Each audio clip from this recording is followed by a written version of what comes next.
Vous vous lancez dans la lecture audio de l'analyse littéraire de Les Fourberies de Scapin, célèbre ouvrage de Molière.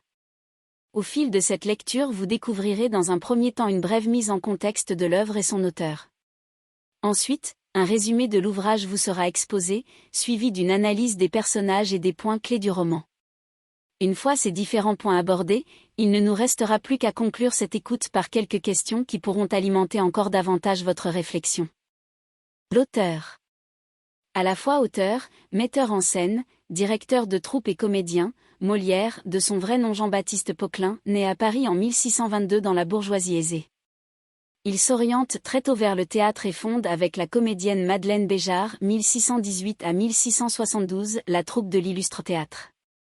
Après 12 ans de théâtre itinérant en province, il revient à Paris où il est remarqué par Louis XIV, 1638 à 1715, qui le prend à son service. Il écrit essentiellement des comédies dans lesquelles, sous le couvert du rire, il met au jour les défauts de ses contemporains, la préciosité, le pédantisme, l'avarice, etc., et critique la société du XVIIe siècle, les pères autoritaires, les faux dévots, les médecins charlatans, etc. Ces nombreuses pièces exercent encore aujourd'hui une influence considérable et font de Molière un auteur majeur du siècle classique. Il meurt à Paris en 1673. L'œuvre. Les Fourberies de Scapin, une comédie en 3 actes et en prose, est représentée pour la première fois en 1671. C'est l'une des dernières pièces de Molière, dans laquelle il met tout son talent de dramaturge au service d'une forme qu'il affectionne tout particulièrement, la farce. Elle met en scène les roueries d'un valet, Scapin, qui se joue de ses maîtres. Fortement inspirée par la commedia dell'arte, forme théâtrale italienne qui s'appuie sur l'improvisation et les masques et qui rencontre alors un grand succès en France auprès du public, elle repose sur les principes d'exagération et de caricature. À cause de cela, elle n'emporte qu'un succès modéré auprès des auteurs de l'époque, qui préfèrent la mesure. Pour autant, elle demeure l'une des pièces de Molière les plus jouées, et fait aujourd'hui partie du répertoire des pièces classiques. Résumé.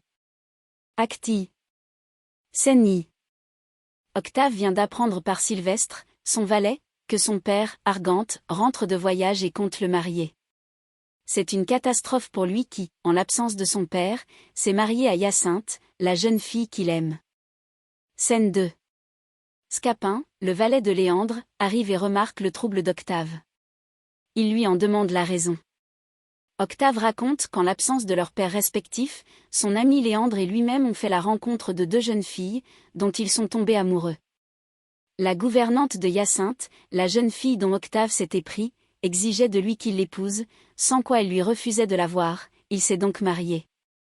Or son père veut à présent le marier avec la fille de Géronte, le père de Léandre. Il tremble de devoir affronter son père.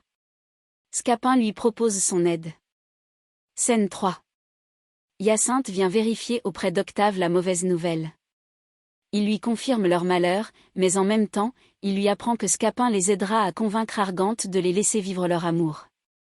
Scapin en profite pour se faire supplier par la jeune fille. Il mime avec Octave la scène à venir, prenant le rôle d'Argante. Scène 4. Argante arrive, et se croyant seule, se laisse aller à sa colère contre son fils. Scapin ponctue chacune des répliques d'Argante de son côté.